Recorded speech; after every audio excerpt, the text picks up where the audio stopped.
Hello and good evening to you. Welcome. This is Ghana Tonight. We are live from a news hub here at Disawe Kanda. Also live on TV Ghana on Facebook, DSTV channel 279, all across the world on 3news.com. I am Alfred Ocansey. Tonight on Ghana Tonight, Media General's Pakwesi Asari makes history as the first Ghanaian journalist to win the highly coveted BBC Komla Domo Award. We sit with him tonight for a chat on the journey ahead of him.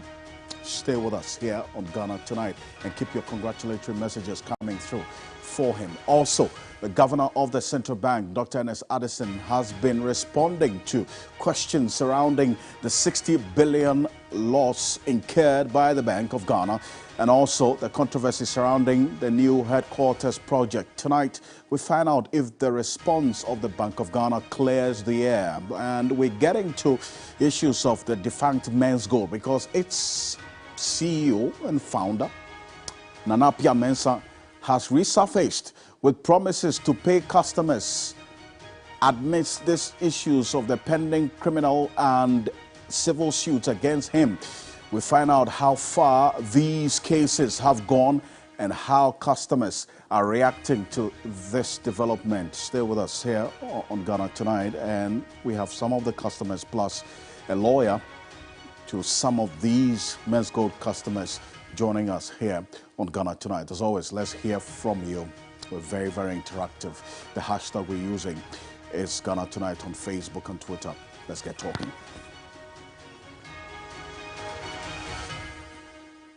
Let's settle for Ghana Briefs.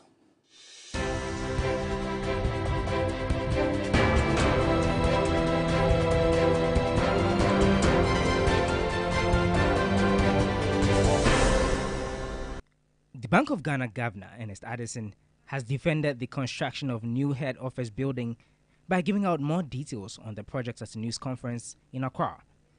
According to the governor, who however did not give the cost of the projects, the central bank is fully aware of its responsibilities and working to ensure it does not exceed the budget set for it. Let me re-emphasize that the bank followed all the necessary public procurement processes in this endeavor. No procurement laws were broken. The decision to commence construction was taken as far back as 2019, when the bank generated profits. Appropriations for the head office were made each year from profits made in 2019, 2020, and 2021. The project has therefore been going on for over 3 years. The minority in Parliament has served notice to embark on a protest on Tuesday, September 5, to demand the immediate resignation of the Bank of Ghana governor, his deputies, and directors. The protest will take place between 8 a.m. and 6 p.m. and will commence from the frontage of the Parliament House and end at the premises of the Central Bank. The construction of its new head office has attracted heavy criticisms also from some civil society groups.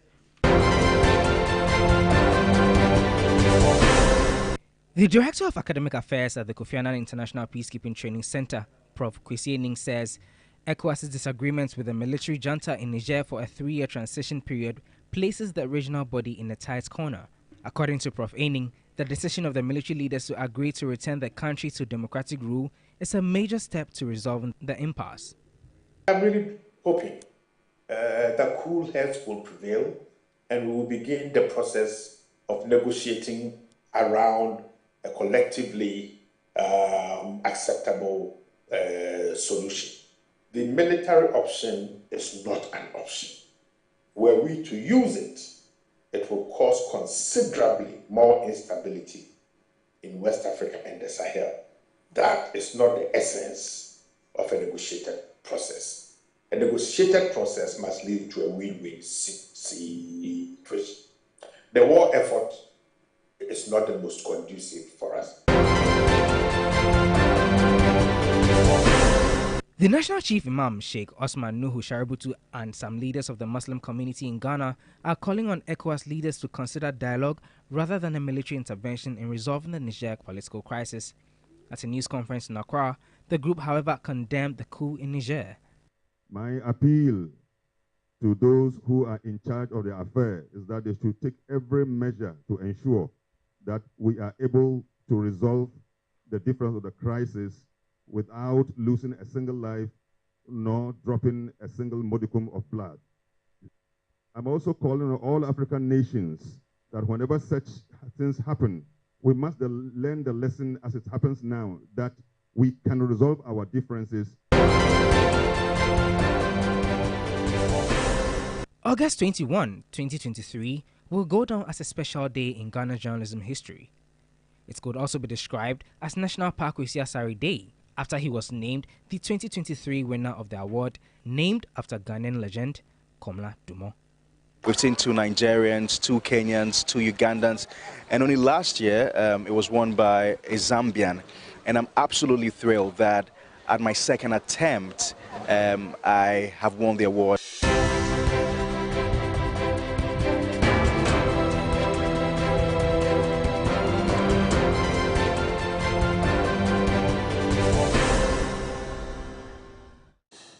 You can find more news on 3news.com. Make some time and visit 3news.com. Coming up next here on Ghana Tonight, Media General's Kwesi Asare makes history as the first Ghanaian journalist to win the highly coveted BBC Komla Dumont Award. We'll sit with him tonight for a chat on the journey ahead of him. We're going to be getting into a lot more of your congratulatory messages. I've been coming through loads of them. That's the man you see behind me. Guess what? He's with us in studio.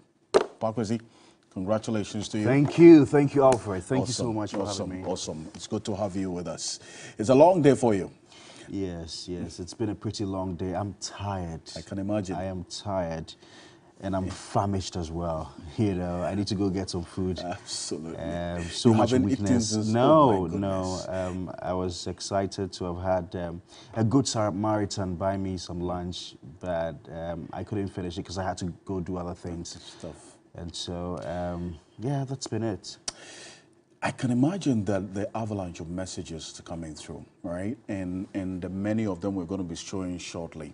So, look, the viewers, forgive if we haven't replied your messages as yet. I heard you say this right from morning, that take it easy with us. Yeah. We're going to make the time to get to you. Yeah. Because it's been a lot. And I'm grateful you actually apologizing on my behalf. Maybe I need to render some more apologies tonight because I've had family members, very close friends and associates of mine call since morning. And it's been difficult for me to pick phone calls or even respond to text messages because, as you know, I've also been granting media interviews since morning. I got here as early as 5 a.m. I think the BBC made the announcement at 3 a.m. And so I've been here since 5 a.m. granting interviews. I was first on Newsday on the BBC. And then I was also on 3FM right here on New Day as well. And it's been back-to-back interviews. But tell me, the experience, for the benefit of our viewers, how has this been right from the get-go till this point where that glorious announcement came today? It's been a very grueling process. Like I said, this is not new to me. Indeed. You know, I had entered for this award in 2015. That's right. Just when I was entering into TV3. And so, I mean, I had gone as far as to be named runner-up. That's right. And you know that award was won by Nancy Kakungira, who currently works with the BBC. Fantastic lady with the BBC World Service. And so, I mean, I never thought that having gotten to that stage, to be named a runner-up, I would ever get the edge to want to do this again. You know what I mean? Yeah. So it has taken 8 years for me to decide to enter this award again. And I think it's ostensibly also because I felt very disappointed in the fact that this was an award that was instituted by the BBC to honor the memory of Komla Dumont, a very distinguished journalist who plied his trade at the BBC. He had earlier had some stints with radio in Ghana where he excelled and then went to the BBC. Unfortunately, we lost him at the prime of his career. And so the BBC decided to, institute this award. Unfortunately, for 8 years, we haven't had a Ghanaian win this award. And I felt the need to make a case, because I think they're fantastic journalists in Ghana. Alfred, yourself, I mean, you are one fantastic journalist. We've got thank you. We've got many other fantastic journalists who do their work professionally, and so Ghana needed to make a claim. So the first award was won by Ugandan, and then we've had 2 Ugandans, we've got 2 Nigerians. In fact, the Nigerians won it back to back, and then we had 2 Kenyans as well, and then only last year it was won by a Zambian. So I looked back and said to myself that what has really changed between Pakwesi Asare in 2015 and Pakwesi Asare in 2023? I think a lot has changed about me. Don't forget that in 2015, I had just about 3 months of television experience. All my life was about radio. I had done radio for nearly 8 years, right from Radio Universe, that's right, campus community radio station.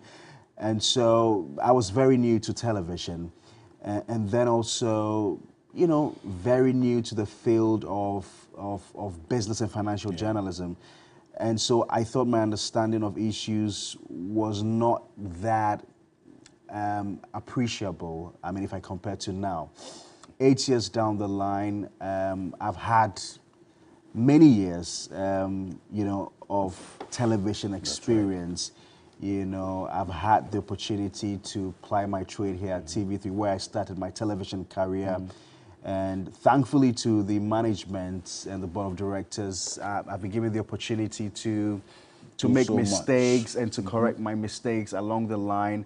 I have gained a lot of confidence over the years. My appreciation of business and financial issues has been, I would say, has been quite impressive, if you ask me, because I've learned on the job. Coupled with that, mind you, I've also improved on myself. I have studied abroad, mingled with various cultures, various people. And so it's given me a broader sense and an appreciation of people, as well as also the continent. And so I said, listen, I think a lot has changed. Let me go for this one. Super. And it is important that our viewers got to know this, so that we then know that you've gone through the period and the process, and to have the strong shoulders to carry the whole of Ghana on them today. Because being the first Ghanaian to win this award, that's a heavy weight.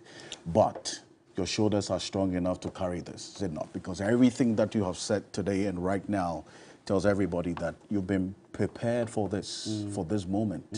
And so we're not surprised. The many, many messages that are coming through. And let's go through a few of them, Pa. So take a look at this. This is earlier the Vice President congratulating you for winning the prestigious 2023 BBC Newcomer Award and being the first Ghanaian to do this. Is heartwarming. A echo to you. Then Standobe says, only last week, a post on Facebook sought to question how come no Ghanaian has so far won the coveted BBC Komla-Dumo Award, and linked it to the quality of Ghanaian journalism. And here we are. So you've answered that question, right, about the quality of Ghanaian journalism. And then you see Michael Otiji, our very own GM News here. Also, it has come home. And the 2023 winner is right here. Then Senor Jose, very good friend of ours, also putting it out there. You earned this. And that's exactly the detail that you've put out. You've earned this. And every step of the way, everybody who's been talking about this, from Professor Audrey Gajekbo, to Kwame Pienim, and then also the former Chief of Staff, Julius Deborah, Frank, and everybody has been talking about it. Dr. Manibuama is right there as well, talking about it, congratulating you as well. There are many of them, as a matter of fact, and you are still in the trends, by the way. on Twitter. So just before we round this up, you have a path ahead of you. Then 3 months at the BBC. Tell us what the viewers should expect from you. Well, Alfred, if you ask me, this is the most anticipated period of my life. I cannot wait to step into that BBC newsroom. Growing up, I've had a lot of admiration for the British Broadcasting Corporation because it served as a standard, the #1 standard for news reporting and journalism in the world. I mean, for me, you know, growing up, and that is what we looked up to. If we had any ambitions at all, it was to work for the BBC. And so having this opportunity, it's one that I wouldn't trade for all the money in the world. I look forward to spending 3 months in London. I look forward to learning from the best in the world of journalism. I look forward to getting to learn new things. Just a few days ago, I was being asked to suggest the areas where I would like to learn a lot more. And it's exciting for me that I do have the opportunity to choose where I want to be. Exactly. And so, of course, new media is a new ish. Of course, I'd like to get into the digital space to know how the BBC is using digital to reach out to its numerous consumers. Of course, the World News Office. There are a lot of things I really want to learn. And I look forward to also learning about how to tell the African story in a proper way. Because, mind you, as part of the intention process, I'll be traveling to an African country to tell the African story, the authentic African story, which will be subsequently broadcast on BBC radio, television, and online. And I can't wait for that. Super. So the icing on the cake, Pa, was the surprise on News 360 earlier today. I didn't see that coming, Alfred. I didn't see that coming. The people have indicated their stake in this. Yes, you need to know how to, how do to the sharing. That we'll talk about it after the show. But take a look at this. Take a look. Okay, see. Congratulations. What a joy. And what a fantastic moment. Come and give me a hug there. Congratulations. Thank you. Okay. So this evening we're here because you brought honor to this company, to Ghana. You know, to have won this BBC Komla Dumo Award is just by God's grace. And for the 7 years that you've been in Media General, you've grown into the sort of person who deserves to be given an international award. So today we're here to say congratulations. Thank you. I'm here on behalf of, in fact, the whole of Ghana, saying Ayeko, and we are proud of you. On behalf of Media General, okay, who are, in fact, your family, each one of them are here saying, well done. And as a token of this honor that you brought to them and to Ghana, this is to you, Pakwesi, for what you've done, $10,000. Okay, $10,000 to you. We know that with your period in BBC, you're going to shine. You're going to make a difference. And we believe that you come back. We will let somebody sit here temporarily while you're away. The emphasis is on the $10,000. Yeah. You know, she repeated it like 3 times, $10,000. Yeah. Super. So you want to say a few words to the viewers, the management, the board of Media Journal before we round up? Pakwesi? Yes, Alfred. I just want to say, I want to conclude by saying a big thank you to the board of directors, as well as the management of Media General. This has been an exciting period of my life. And seeing everybody rally around to make this day memorable has been really, really exciting. From the group CEO to the chief operating officer to the last man on the ground, you know, the security men who've worked tirelessly, you know, into the night to see what has come out today as a splendid occasion. You know, kudos to everybody. Thanks to everybody, Apefa, who put together that lovely photograph outside, to the newsroom team, to everybody, Michael Otieje. I wonder if he slept at all because we had a long, you know, talk throughout the night about how to, you know, manage the process from the time the announcement was going to be made up until, you know, my appearance on New Day. It's been a fantastic arrangement, and I really owe a lot to TV3 and the management, and I thank them so much for their support over the years. Ocansey, congratulations to you. It's in order. Thank you so much for staying up and actually joining us on the show tonight. Thank you, Alfred. And on behalf of the Ghana Tonight team as well, we celebrate you. Thank you. Thank you so much for making the time to be here. That's the BBC Komla Dumont Award winner 2023, the only Ghanaian to do so. And history was made today. Just bearing in mind. And we couldn't get most of your messages on the screen, but guess what? Ocansey acknowledges them, and it'll definitely make some time to get back to you on that one. So thank you so much for coming through with all the messages and good wishes. Still live here on Ghana Tonight. Coming up next, the governor of the central bank, Dr. Ernest Addison, has been responding to questions surrounding the over $60 billion loss, the 60 billion cedis, I beg your pardon, incurred by the Bank of Ghana, and also the controversy surrounding the new headquarters project. Tonight, we find out if the response of the Bank of Ghana clears the air. Now, that building that you see there costs a little over 250 million cedis. In fact, that's $250 million, I beg your pardon, and that's what both the minority and indeed the others who have been watching this, Arise Ghana, they say they're going to hit the streets to demand accountability from the Bank of Ghana on this matter.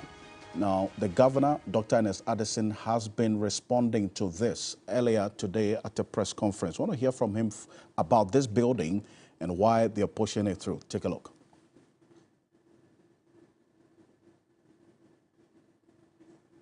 That we would recall that press conference earlier today when the governor of the central bank indicated the reasons why they are going ahead with the building of that new headquarters in the midst of the situation that they find themselves in, having incurred that 250 million cedis so far, we understand, has been budgeted for this particular one.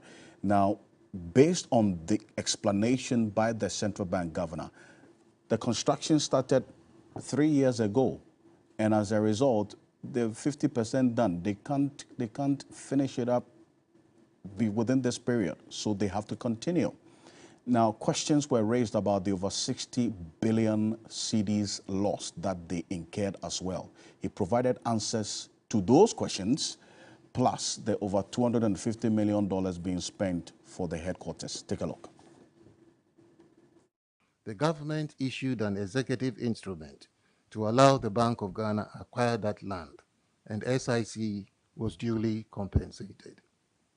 The bank then began to plan the building of its new head office, taking into consideration the need to ensure that the building meets all the requirements of a modern central bank of international standards, similar to central bank head office buildings in Abuja and Dakar, and includes provision for data centers, currency processing centers, vaults, and other sensitive installations.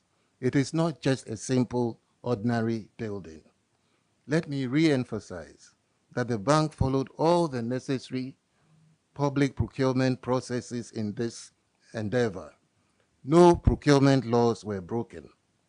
The decision to commence construction was taken as far back as 2019, when the bank generated profits. Appropriations for the head office were made each year from profits made in 2019, 2020, and 2021. The project has therefore been going on for over 3 years. The DDEP only took place in January 2023.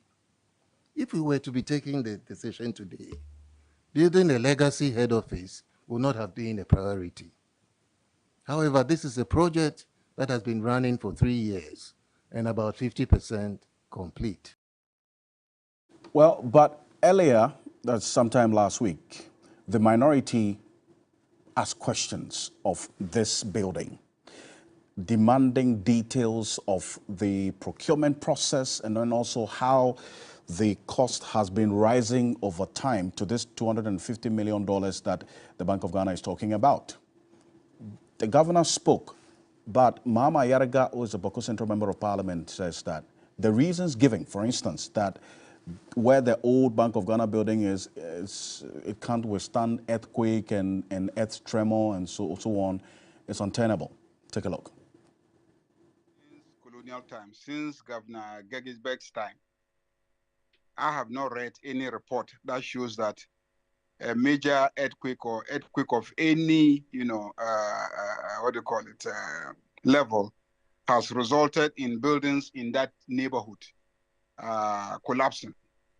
And so that is an unacceptable explanation for burdening the bank and the people of Ghana with $250 million new construction at a time when the bank itself is collapsing and, registering huge losses and etc. So those reasons, in my opinion, are just untenable. I believe they just wanted to construct a new head office.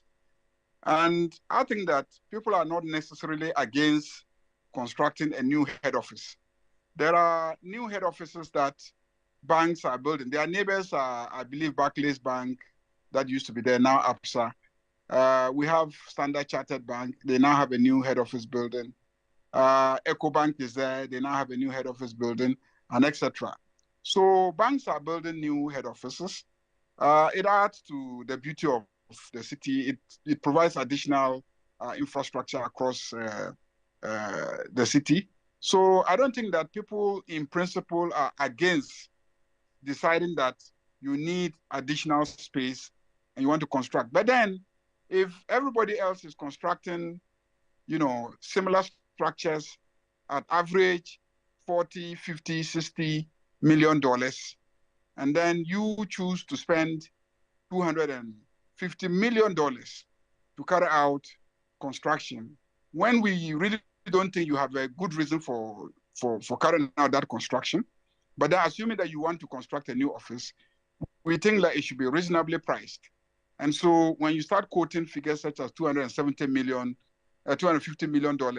when we know others have constructed their head offices at average $50 million, some even less, 40-something million dollars, why are we going to sit aside and allow you to waste public funds to that extent? That's Mama Yarga there, but beyond you heard the governor saying they have put the cost of this building to $121 million. So that's what the minority is asking for detail to justify their figure as against the $250 million that has been reported. But beyond that, the governor responded to the loss they incurred and why that happened. Take a look at this. It's going to be on the screen shortly. Some of the issues that and Professor John Gachi is going to be joining us in a bit to get into some of the issues that the governor of the central bank raised about the funding. And let's hear him speak about the issues about financing the government and which year they did so and what resulted in the over 60 billion cedis loss that they incurred. Of that technical assistance mission was that the Bank of Ghana should be able to function effectively, that is, remain policy solvent, even after the imposition of such a haircut. The IMF placed a high premium on this particular debt scenario involving that Bank of Ghana, as that was the only scenario that was going to allow the government to meet the debt threshold that would allow Ghana's IMF program to proceed for board approval. It is not money lost by the Bank of Ghana through its operations in 2022. Rather, one should look at this as a reflection of the total cost of the economic and social crisis that the country has faced over the years and an attempt to resolve a major structural problem of the Ghanaian economy. Well, Professor John Gachi is the Dean of the University of Cape Coast Business School. Prof, thank you so much for joining us here on Ghana Tonight. Now, you've heard the governor there continues to make the point that central banks ordinarily do not exist for profit, but for national welfare. I mean, is there any merit in that particular argument or that position that the governor puts out there? That argument has been made by his officers, and it didn't get down well with Ghanaians. And one would think that he will only respect the national sentiment and then appreciate the point that he has the capability of returning the Bank of Ghana to normalcy as we speak now. The central bank, which is set up to support government activities within the law, has broken the law several times and has doled out money to government fiscal mismanagement over the years. That has engulfed us to the extent that the central bank itself needs recapitalization. The central bank cannot pay its debtors.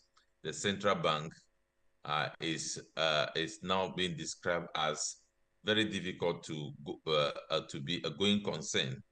That should strike the governor. A governor who do not appreciate a financial statement and what it speaks to its ability to deliver on its mandate, that governor must come again. Those statements that people do not appreciate the workings of central bank, I think he shouldn't insult the intelligence of Ghanaians. He has gone beyond what is required of him. He should just accept that and let us move on and promise Ghanaians how he planned to bring the central bank on board. As we speak now, the central bank cannot raise 15 billion to support banks. The central bank cannot raise 15 billion to establish the stability fund that they have to set up for commercial banks. Meanwhile, the central bank is supposed to be the bank of last resort. The central bank is set up to protect the financial sector. The central bank cannot protect the financial sector. We are going around looking for money to set up that fund. So what is the mandate that the central bank says is doing? So I think the governor will have to tone down. I think we are all not ignorant people in the country. So when something has gone overboard, it has gone overboard. You need to accept it. You are looking on. You are the one to protect the economy. You are the one to protect the financial sector. You are looking on until you are not able to do it again. Well, but you see, he says that, and I'm quoting some of the things that he said earlier. The governor says every central bank's credibility depends on its ability to achieve its mandate. Now, will this over 60.8 billion loss that they posted at the end of the financial year 2022 impact on their mandate, both their independence and then the operational mandate of the Bank of Ghana? That's what he said there, that the policy solvency of the Bank of Ghana to achieve its statutory mandate going forward is there. Professor Gachi? The independence is gone long that the central bank does not have independence. If they had independence, we will not go this way up to this point. The central bank doesn't have independence. They must work very hard to regain that independence. And the operational mandate will be affected. So they shouldn't be fooling anybody. Everything you do, you need funds to do it.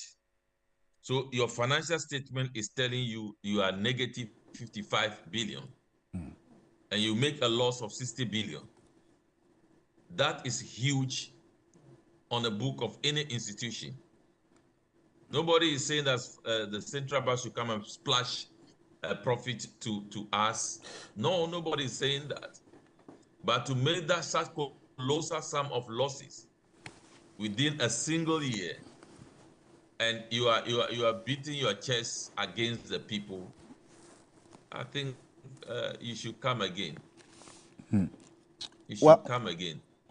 If the IMF says that the Bank of Ghana is policy solvent, as the governor made reference to that IMF statement that came through just a little over a week ago, does it legitimize, the Bank of Ghana's position that it will at all times place its policy mandate over the profits that they have to post? Mandate must be protected by ensuring that the Bank of Ghana is independent. So if the Bank of Ghana is independent, it is only then that it can perform its policy mandate. Bank of Ghana does not have independence now. If you have independence, the governor will tell the fiscal authorities that they have gotten to their limit, and that should be respected. So I don't know why they got those things. That they are churning out, but we know that is not there. And the IMF, I don't think what you expect the IMF to do. IMF has not come on board. It must succeed. It needs a central bank to reorganize to succeed. That's what we all expect. That's what we believe, that the tone and the approach.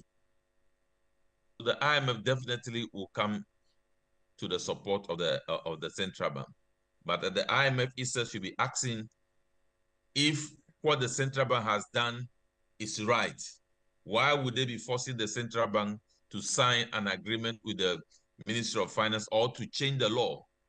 That one is in the pipeline, to go and change the law to reflect zero lending into government, if the IMF thinks that what they have done is correct.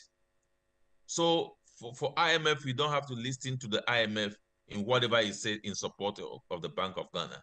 The Bank of Ghana must be responsive to the sovereignty of the country, and must be responsive to our laws, and must be responsive to allowance given to it to act. It has simply gone beyond the allowance given to the central bank to work.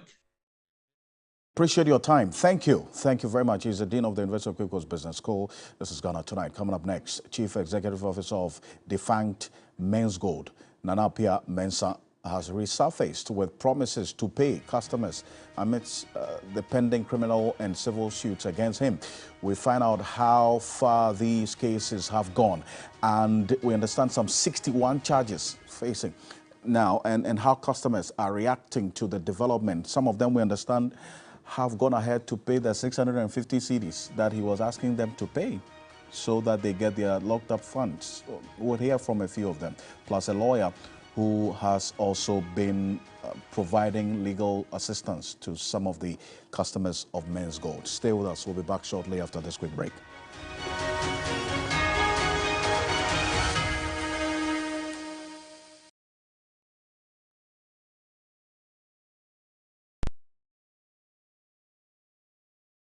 Ladies and gentlemen, we're going to demonstrate to you the superior properties of Flamingo paint as compared to other paint brands on the market. We take equal quantities of Flamingo paint and this ordinary paint. We then dilute them with water. And now, let the test begin. The gentleman on the left is going to apply the ordinary paint, and the gentleman on my right will use the Flamingo superior paint. As you can clearly see, Flamingo has the obvious better hiding. Furthermore, Flamingo has painted a much larger area. You know, one bucket of Flamingo paint is equal to several buckets of any other paint brand on the market. Flamingo paint is made with superior formulation to give superior durability, superior hiding, superior coverage. Flamingo paint, simply superior. Everybody knows Acrobato. And if you know Acrobato, it means you know M-Punch Homeopathy Clinic. M-Punch Homeopathy Clinic is my pillar. Let's hear what others are saying about M-Punch homeopathy clinic. We'll be careful airport one. Pa.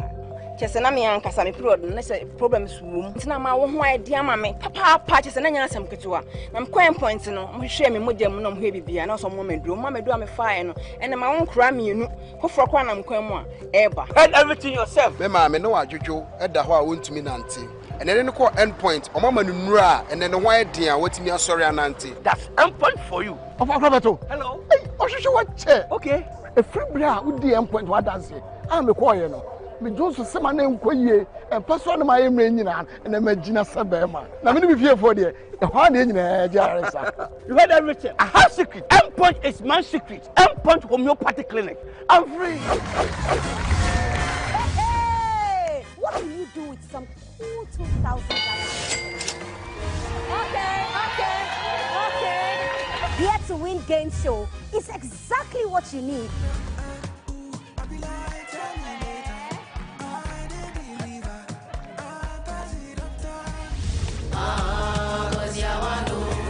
The only game show where you are already rich before you begin to pay. Every week, 2 lucky people stand the chance of winning money. All you have to do is go through some quizzes and fun games. Somebody from Peru is called Perusian. Whatever you say, you have to be proud because your family people are watching you. Somebody from Madagascar is called Malagasy. Correct! Okay, let's go. It's you that will tell me let's go. You are not even winning. Okay. Hold and stand and gently fasting. Amazing. Just go. Ayikwe Ama.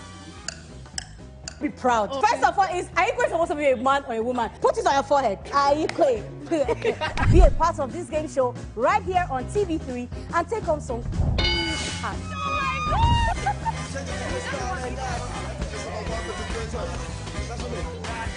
Come join us on Here to Win game show where you win it all. Hey, yo, mama. Hey, mama. Hey, yo, mama. Hey, mama. Here to Win. Here to Win shows Saturdays at 8 p.m. on TV3. Brought to you by Kill It Insecticide.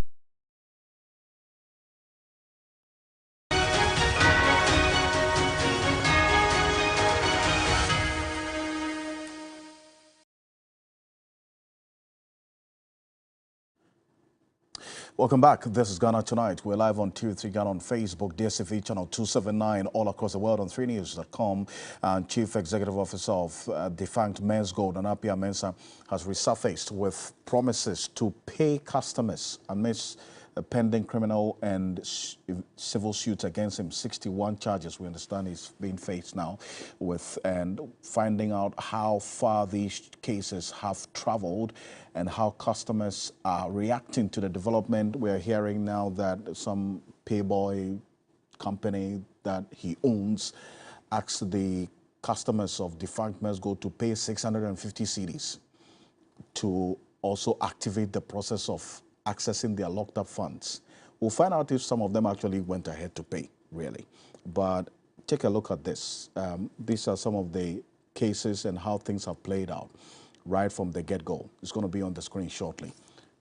This is the latest from Men's Gold, that asking their customers to get verified and get paid.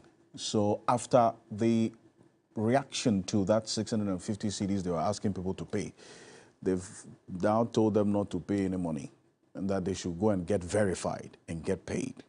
Now, they contracted the Payboy company to do this for them. But there's a history with the Payboy, this Payboy company that Men's Gold constructed. I want to take a look at this and how this Payboy actually came into the picture and whether the Payboy has actually paid any of the customers of Men's Gold. In fact, we're learning something really, really interesting about this Payboy company. But take a look at this and how things have played out over the period. Now, first off, in February 2020, Men's Gold appointed this Payboy company to negotiate and facilitate payment of its customers. Fast forward to 27th of May, officials of Payboy company arrested were actually arrested by officials of Ioko for operating without a license. On the 29th of May, Payboy terminated the agreement with Men's Gold following the arrest of its officials on May 27, 2020. Then, what happened next? On 2nd of August 2023, Payboy comes back again. After they terminated their said agreement or relationship with the defunct Men's Gold, they issued a statement purporting to have been acquitted and discharged on July 10 by a circuit court and announces a re-engagement with Men's Gold. On August 20, Men's Gold confirms re-engaging Payboy to facilitate the payment of customers, and they were asking for 650 cedis from these defunct customers who were already traumatized to pay. Amanda Clinton is a lawyer to some of the Men's Gold customers. Amanda is joining us on Zoom. Amanda, thank you very much for staying with us here on Ghana Tonight. Now, as a legal counsel for a number of these Men's Gold, defunct Men's Gold customers, how far have you gone with these cases, the suit against Nana Piamensa himself? We've managed to get judgment for most of them. But due to the fact that, the government did close down Namon's bank accounts very late and didn't exactly earmark, any of his assets, although he didn't actually own property. He deliberately made sure he didn't own a lot of property in his name. So these are the things that went against us in terms of, yes, we got judgment for a lot of people, but a lot of the assets had been dissipated, essentially, and we suspect also taken abroad, etc., because of his, he used to go on flights quite often, sometimes even twice a day. So assets-wise, we weren't able to get, and so that's why it's very interesting that his bail terms are 1 billion and 5 sureties, and should he flout that bail, for instance, who knows? This is some of the money that could be used towards the victims of Men's Gold, perhaps. Let me get this right. So you got a judgment against Nana Piamensa, but then you couldn't carry out the judgment because the buildings we saw with Men's Gold on it, and all the companies that he owned, plus the cars, all of that didn't belong to him, weren't in his name? Well, no, the cars, definitely had quite a number of cars, but Yoko had it, and,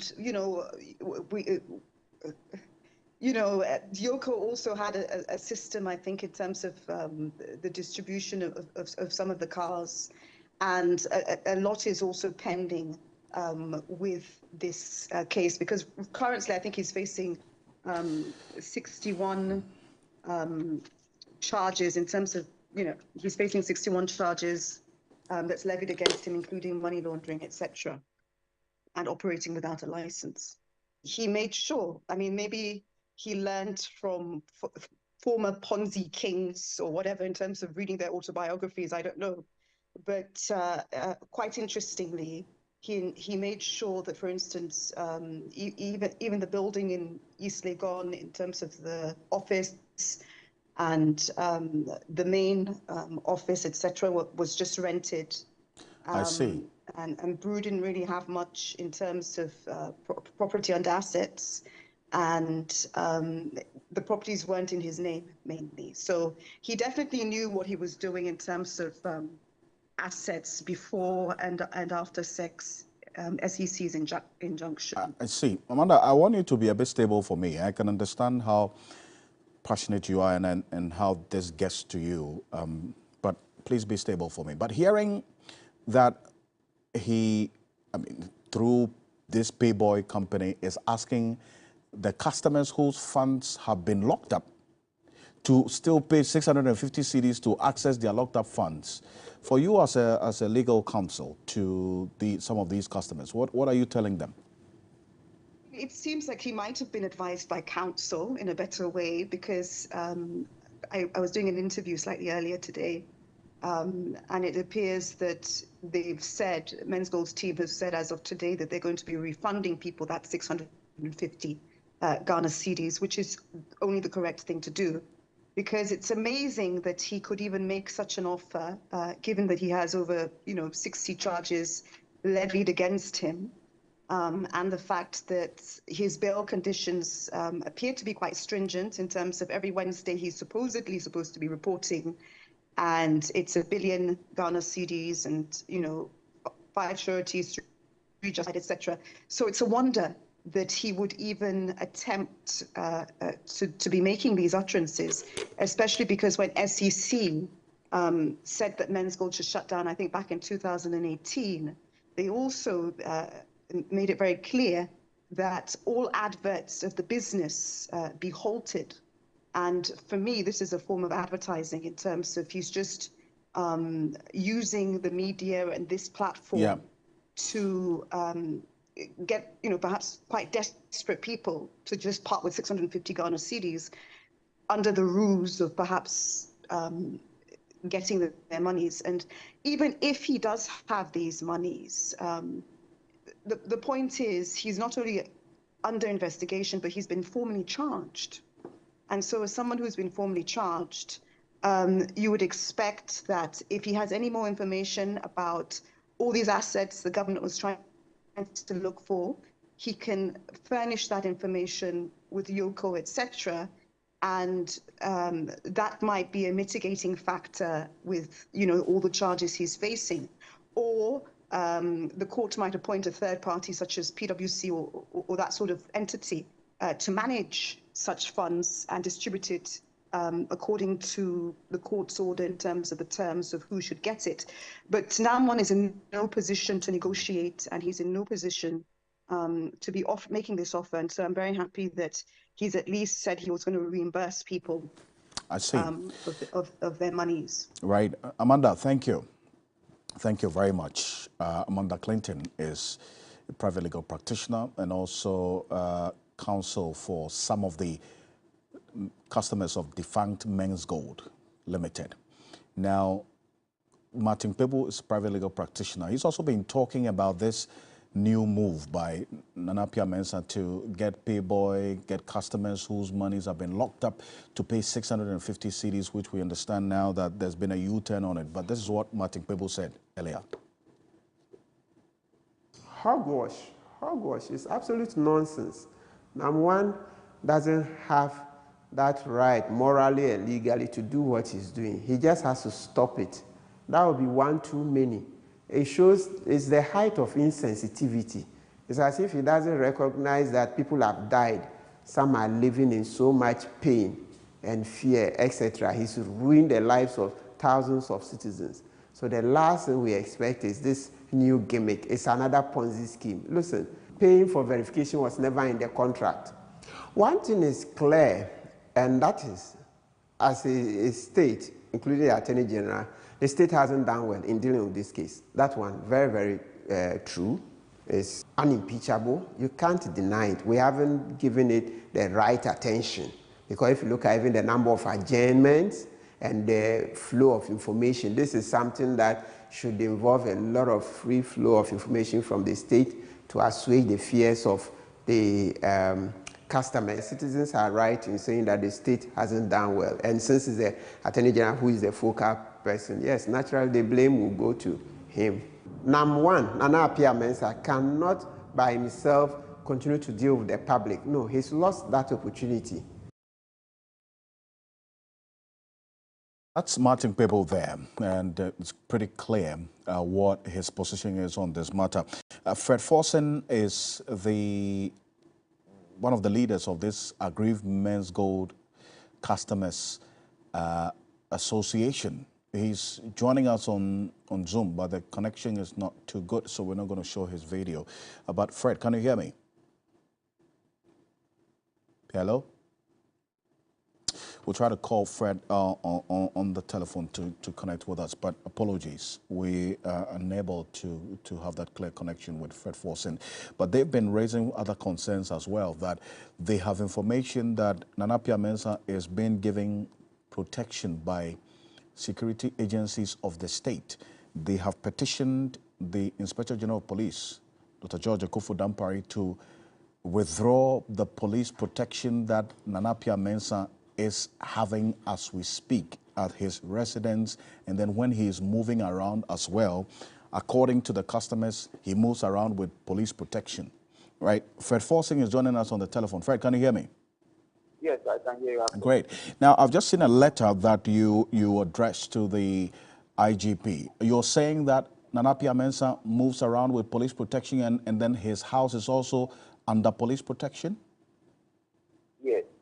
I remember in the last court appearance on the 26th July, he came there with two security. And this is not the first time. And a lot of people can attest to that he's been given protection and we think that is improper.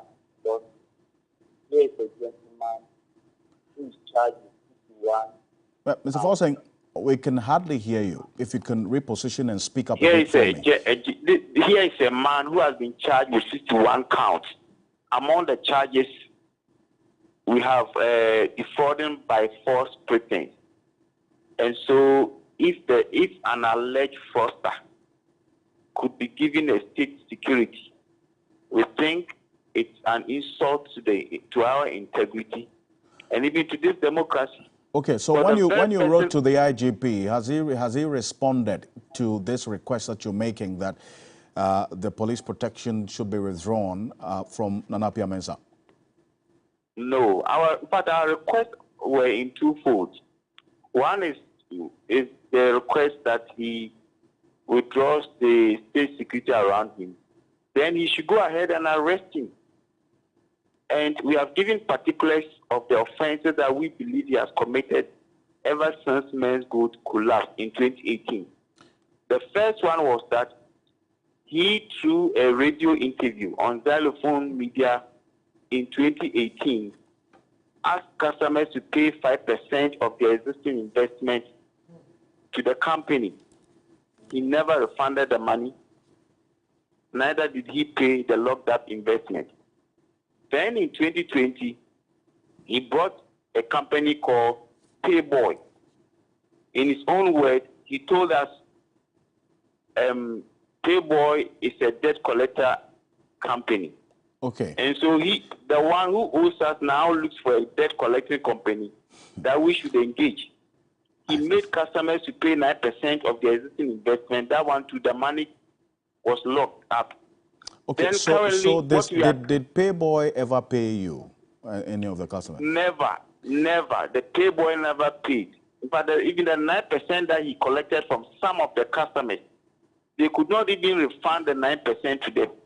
So how are you customers coping now? I mean, tell me the conditions that you're living in as a result of this situation. After 210 customers have died already.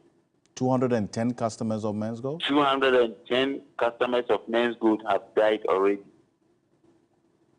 With many of them down with various degrees of disease and sickness. And in fact, the lifestyle of the average Men's Gold customer is in tatters.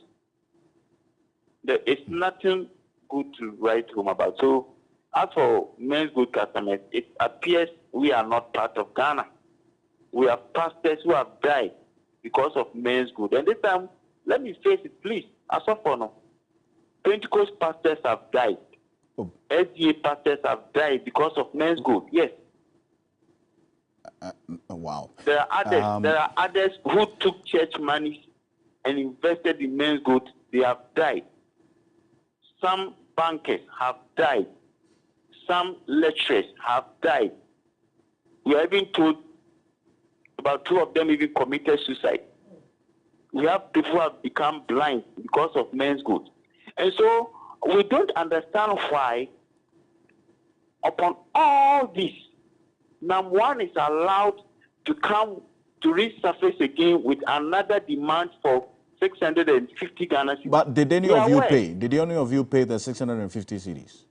We have seen a screenshot of people who went and paid that 650 and their scheduled day for payment is 2025. Some May 20th, 2025. Then one is claiming to pay them, even though we caution customers against it.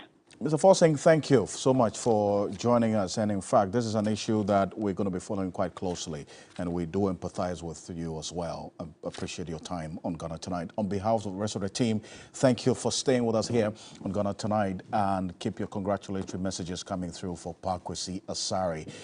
Do have a good night. I am Alfred Ocansey. Ghana Tonight is brought to you by Flamingo Paint. Superior durability, superior hiding, superior coverage, simply superior.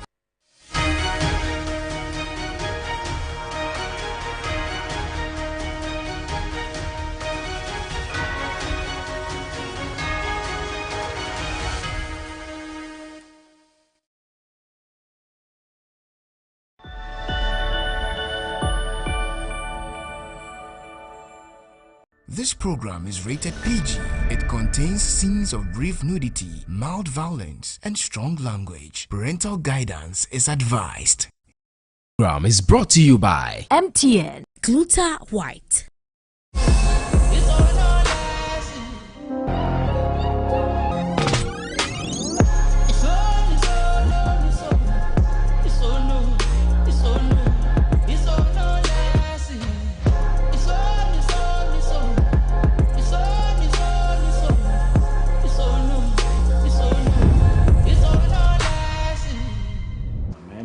Exactly what they want, and mina gifuna. All over the internet. The last thing you need right now is another scandal. Scandal is sena. Sarwena or Robert Mewa. Girlfriend how famous. Act fast, otherwise kiss on us to recycle yourself for fail. Yeah, maybe. Whatever. Mina now. Oh my darling. Mpena go fail, so I can figure out a way for us to be together. Well, naturally, we don't want to cause any trouble. Okay, you get that, ne? Okay. So when? So,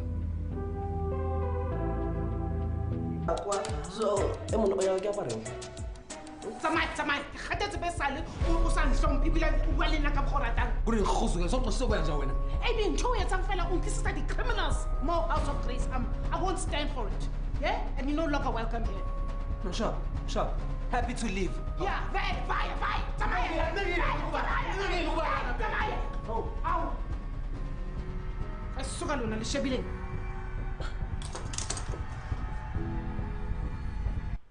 Esther, please just hear me out, okay? I am sorry. Everything was a lie. Which part was a lie, Mnidis? Because my eyes saw everything. Esther, I understand what you're saying.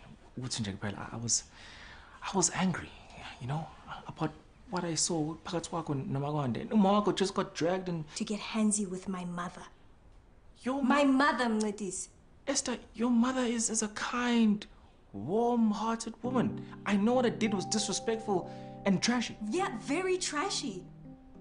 To go and claim that you guys were in a long-term affair? Yeah, but like I said, I was jealous of what I saw you and Magwande doing. Actually, speaking of Magwande, what about that kiss?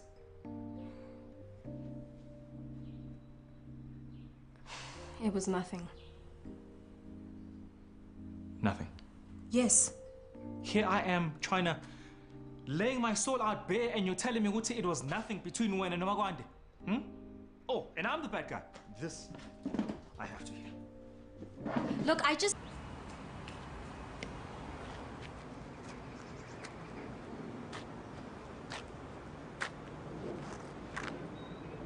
Ayo's a treasure. We expect her to graduate top of her class in medical school. Yes, a doctor with such a big bride price. Yeah, because doctors, they're expensive. When you're sick, you pay a lot of money. So she has a lot of money. Excuse me? Yeah. What I think Juma is trying to say... What I think Juju is trying to say is that Gabriel and my daughter, they are a good match and they bring value to each other. Same. Yes. Value to them, to us, all of us. And Ayo, love it to bits, but Ayo technically is not a doctor yet, and the negotiations are happening right now, so we are negotiating for a varsity student. And my brother Gabriel, Pastor, he brings a lot to the table. Brother sleeps on the couch.